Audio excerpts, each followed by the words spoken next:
Alright, before I walk back around to our path, I'm going to go up the left here and see where everything... There's like a big hill here.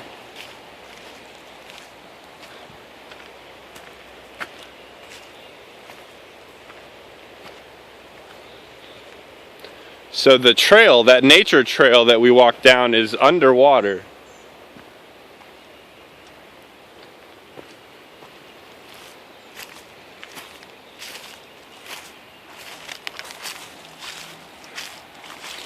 Like, I think the path we normally take's there, and then the river is way over there, where the white parts are. I can't even see the other side of the river.